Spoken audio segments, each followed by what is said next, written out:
Today I'm going to be reacting to Doolittle by the Pixies here. Came out in 1989, 15 songs, 38 minutes. Obviously, I've heard the name Pixies before. I haven't heard any songs from them. What it looks like off Genius here, it said a Boston-based indie rock band. So other than that, don't know much going into this. Go join the Patreon if you want to see this reaction uncut. Link in the description down below to go join that. And we're going to hop into it. The first track is Debaser.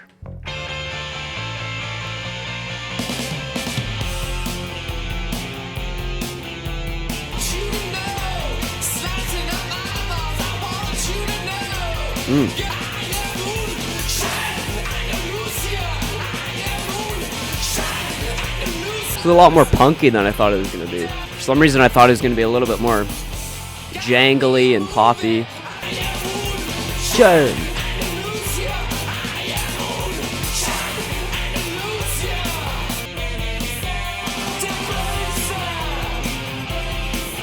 Very interesting vocal delivery. This is great.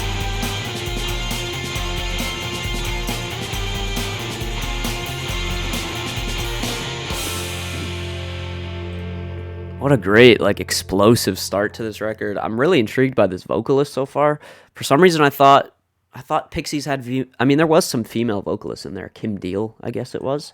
But for some reason, in my mind, I pictured Pixies as just female-led. You know, maybe it's just because of the name. Maybe it just gives off that vibe. But I don't know. Cool kind of shouted, yelpy delivery from the vocalist there that I really thought was intriguing. And very explosive, like I said. A lot more punky and raw than I thought it was going to be. Says it's about a movie as well here, based off a famous French short film, Un Chien Andalo. Maybe. I don't know. We'll keep it going. Not too much to say about it. Tame is the next track. Black Francis. That's such like a theatrical name. I don't know. I kind of like it though. And his vocals sound way different there too.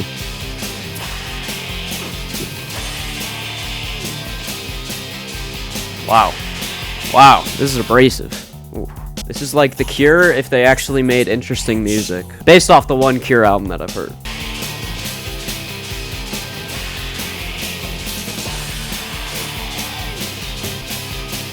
This ain't Tame. Definitely not Tame. Oh my gosh. Listen to the detail on those breaths. The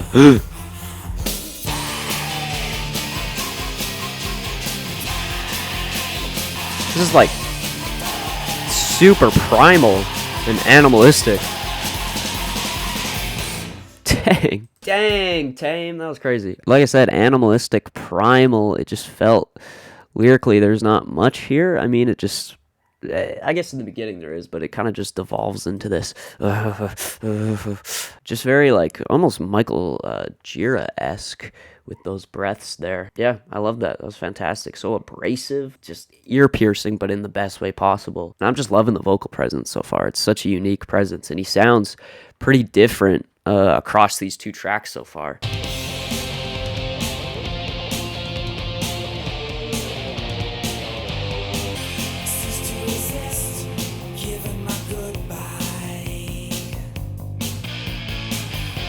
And he sounds different here, too. More breathy delivery.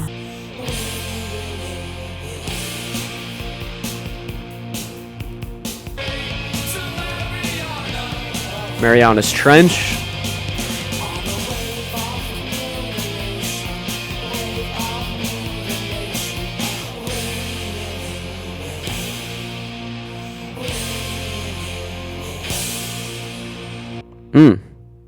Interesting track. It's cool because the instrumental feels like it has waves to it as well. It has a nice swell to everything, and it really reflects the lyrics in that way, I feel like. The song was inspired by Black reading about Japanese businessmen who would commit suicide by driving their cars off a cliff into the ocean. Also kind of reminded me of Swim Good by Frank Ocean in a weird way. Yeah, I like the ocean imagery here. It's kind of dark, kind of punky. I'm just liking overall just the variety in vocals. I feel like he's got a lot of range to his vocals, at least off these first three that I've heard. He's yelling sometimes. That was a more breathy delivery. Sometimes he's a little bit more subdued. I don't know. He's just got great range. Next track, I Bleed.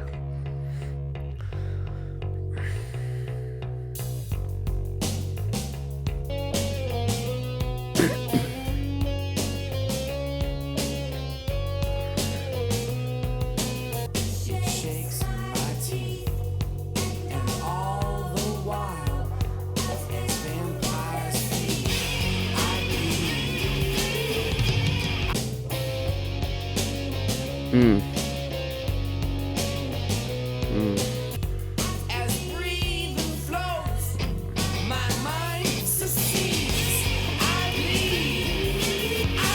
Mm. That guitar. Oh, then she matches it with the screaming there. This track is like, it has a violent feel to it.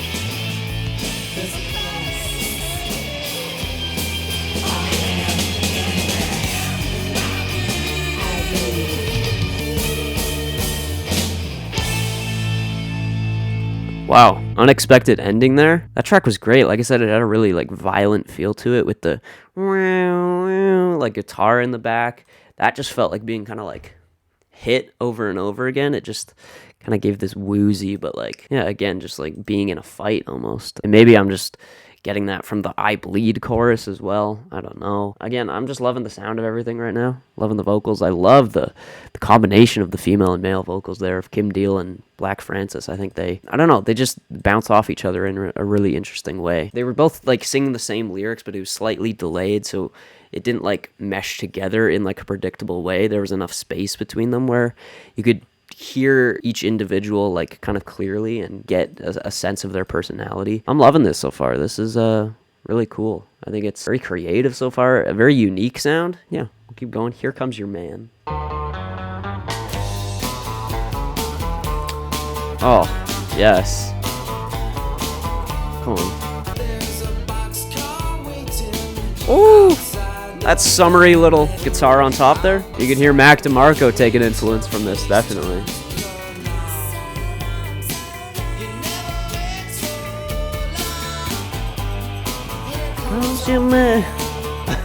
Trying to sing, but I got a cold. Not a good idea.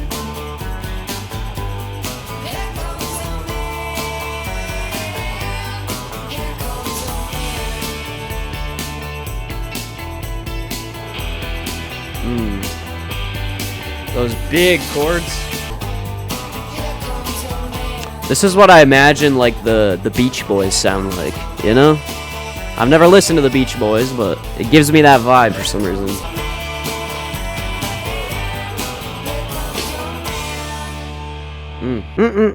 There's the hit of the album. There it is. Poppy, catchy, summery, fun, bright. Like I said, it feels like, again, I think that's probably what the Beach Boys sound like. I don't know, never heard them, but it just for some reason made me think of that. Again, I just love the chemistry between the two vocalists here. That track, it does feel a little bit different than the rest of the album. Like, I don't know if it fits on this as well as the other tracks, because the other ones were just creating this very visceral and abrasive and kind of just dirty aesthetic, and this one is a lot more clean and straightforward, but still pretty great. We'll keep going. Next track, Dead.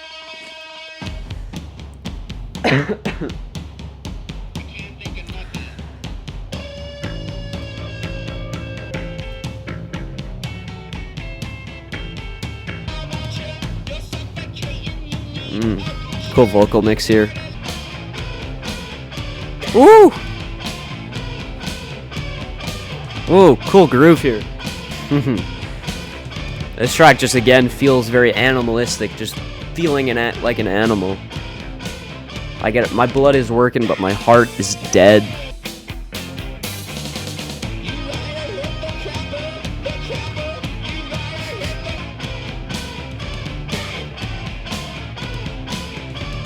I thought the crapper was the toilet for some reason. I gotta hit the crapper real quick. Give me a sec. I think this is my favorite. This is so good. That was amazing. I love the off-kilter feel to that. Very animalistic. Again, some funny lyrics here and there. I'm just gonna take the crapper as the toilet because I think that's funnier. But it says, is this based off some biblical story here? Yeah, it looks like it is. Tells the story of David's seduction of Bathsheba from the perspective of David. I don't know the story, of course, but either way, it paints this picture of just feeling kind of sick and like a monster, you know, just feeling. That was so cringe. Why did I just say monster like that? I don't know. We've had kind of that vibe throughout this entire album of just just feeling kind of gross and just like feeling bad, you know? And it doesn't come across as like forced or cringy or insincere in any way because it really leans into it really heavily. And I think the sound is doing a great job of supporting it as well. So yeah, we'll keep going. I think that's my favorite, definitely. Monkey Gone to Heaven.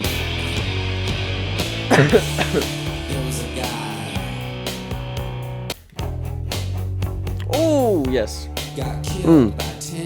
Bro, I'm a simp for cellos, okay? I'm a simp. Nice harmony there. Vocal harmony. Oh, who does he sound like here? Sky. That sounds like someone. Sounds like the guy from Squid, almost.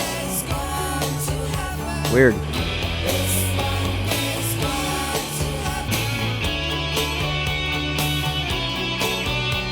There's so much ear candy in this track. So many great harmonies.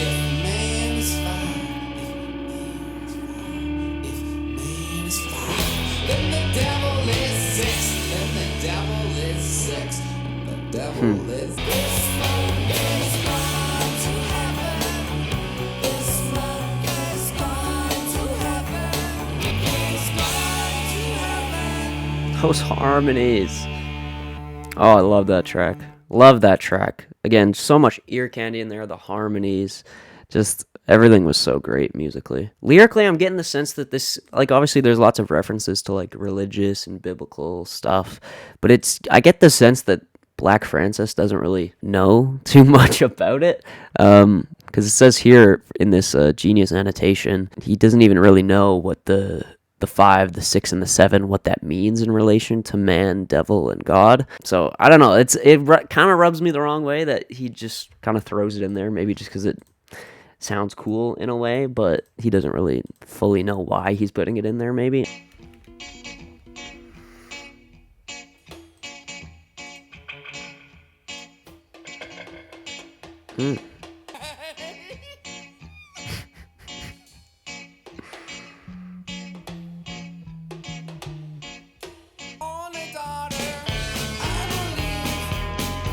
Oh, come on.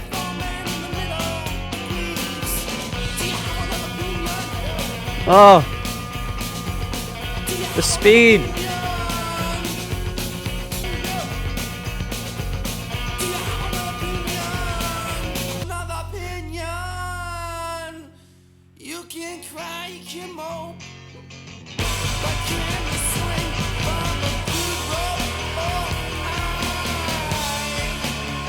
Love the tempo changes.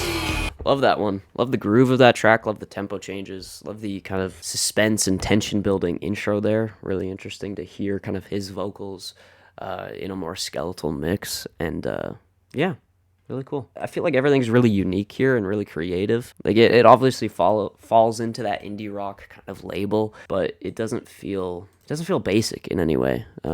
It feels really creative, and there's a lot of personality, and it just feels like it has its own identity in a way. He got friends like Paco, Pico, Piedra, La Muñeca.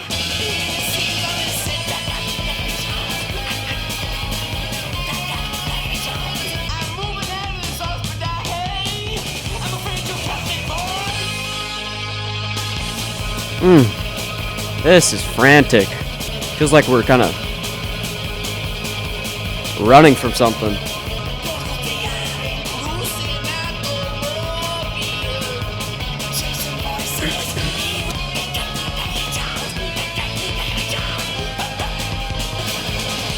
Holy crap.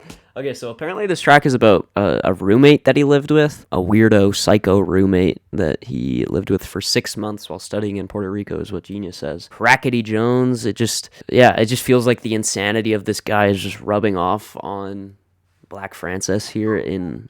Why did I say Frances?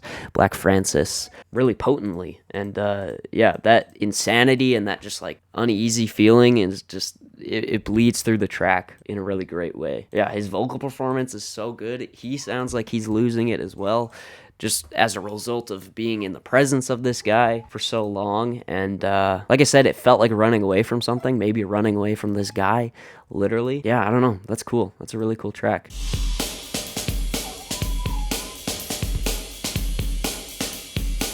stop crying. You're okay. Shake your butt. Okay.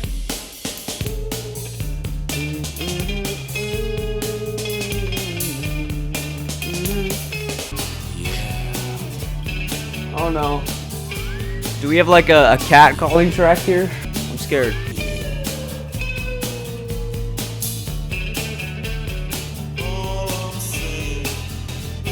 David Lovering, who is that? That voice sounds familiar. Oh, he's the drummer for the Pixies? No, he sounds like Morrissey, kind of.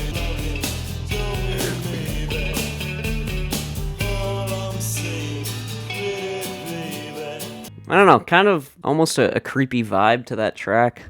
With the whistling, don't mean maybe, just seems a little bit forceful in a way, and maybe that's intentional, but it doesn't seem like it's satirical in any way. It just seems like, I don't know, it just seems kind of very of the time. It makes sense in the 80s for this to come out, and maybe it's not supposed to be, it's supposed to come off creepy in this way, but it kind of just does. I don't know. Something about the vocal delivery too, the very like Morrissey-esque vocals, it just, I don't know. It doesn't feel like it fits on the album. It doesn't feel as genuine as the other tracks, and comes off a bit creepy. So don't love that one. That's probably my least favorite, unless I'm completely missing something.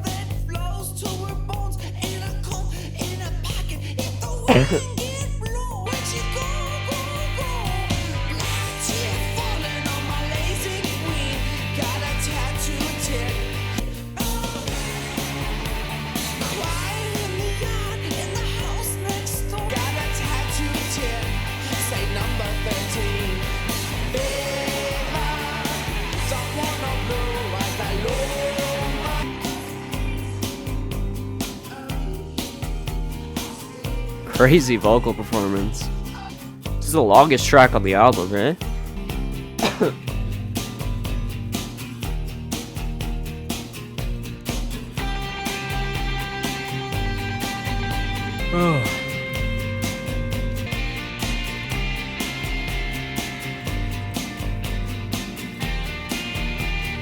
This is the longest track, and it's one where you really feel the length. Yeah, I don't know. It's running a bit long. It's kind of crazy to say that not even a 4-minute song feels too long, but just in comparison to everything else, it feels like it's dragging a bit.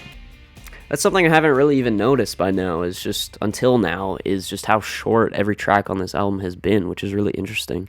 Because none of them feel like underdeveloped, which is kind of honestly really impressive, because you're getting tracks that are from like 1.5 minutes to max 3.5 minutes. So you're getting a bunch of short tracks before this, but like I said, none of them feel underdeveloped or half-baked, they all feel like kind of complete songs, which is really interesting. But this one kind of just ran too long for some reason. The more we get into this album, the more I'm just kind of not caring about the lyrics. I just find myself kind of almost zoning out when looking at these in a way. I just feel like they're kind of secondary to the music right now. I don't know. I'm loving the music. I'm not too invested in these lyrics, but we'll keep it going. There goes my gun.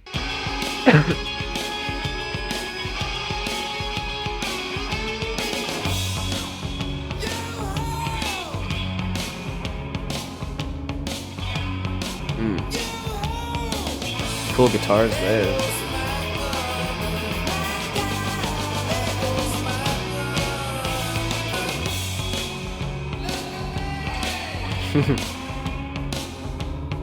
Those distant reverby vocals. It does kind of play out like a scene from a movie.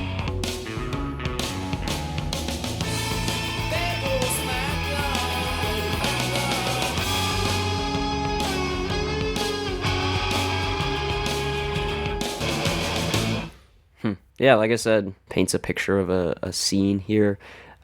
Pretty simple lyrically, pretty repetitive, but honestly one of the more intriguing on the album, just because of how simple it is. It kind of, I don't know, it just makes me get invested for some reason, because it paints a really strong picture in my mind. We'll keep it going. Next is Hey. Been trying to meet you.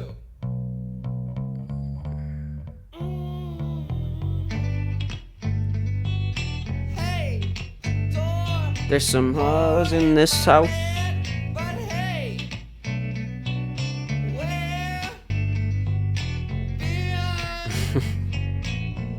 This drawn out delivery.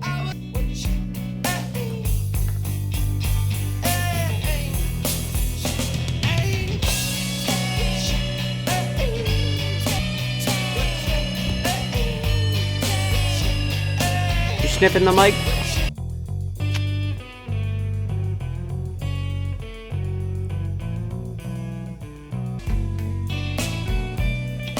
Oh, great snare sound there.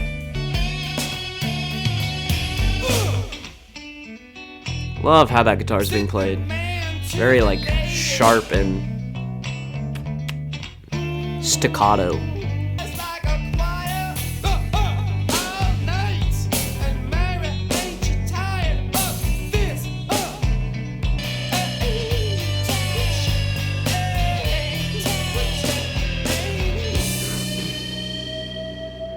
I don't know. That one didn't do much for me. I'm gonna sound like a hypocrite saying this one is repetitive lyrically, but I just feel like it kind of is with the chorus. We're chained. Not that interesting of a vocal melody. It's repetitive. There's some cool moments. Like I like that snare sound. I like some of the guitar, how it's being played. Okay, you're going down. I like how the guitar is being played at points there. I didn't really care about that track. Nothing really grabbed me. Nothing made me feel invested. Don't hate it. Don't love it. Just kind of meh on it. Silver is next.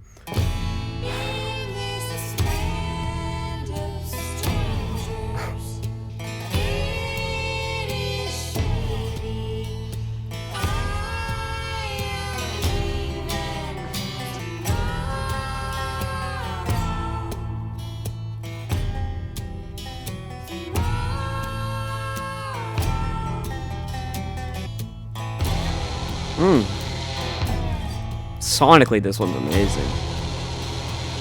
Love the textures.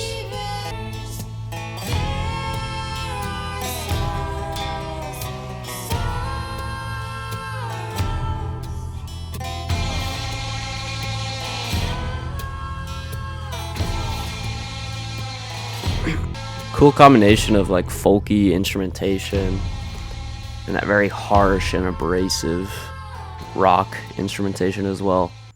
That creates a really, really unique soundscape and style, I guess. Very different from everything on the album, but really cool. Cool textures. I like how you can hear kind of everything on that acoustic guitar. And then, yeah, like I said, just a cool combination of the harsh, kind of the Western feel of the folky instrumentation. Yeah, we'll keep it going. Last track is Gouge Away. Gouge away. You can gouge away.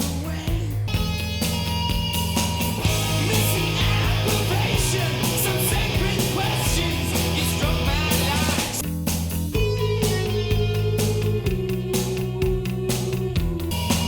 Sleeping on your bed, you break my arms. You screw my eyes.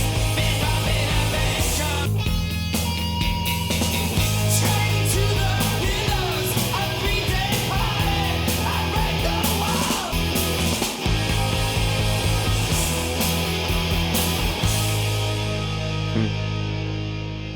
Okay. Solid ending to this record. I'm finding myself just kind of not really caring about the lyrics. I don't know. Something just clicked in me where I'm feeling a little bit less invested in this record as it gets to a close here. I don't know. Maybe my attention span is just fried from TikTok. Yeah, overall, I still liked this record. I like the vocals quite a bit. I like the guitar work and the actual instrumentals quite a bit. I just don't know if I really care about the lyrics all that much. That's definitely the biggest thing holding me back from loving this. I think overall it does feel pretty unique and just like there's a real strong sense of identity here in terms of just the indie rock scene.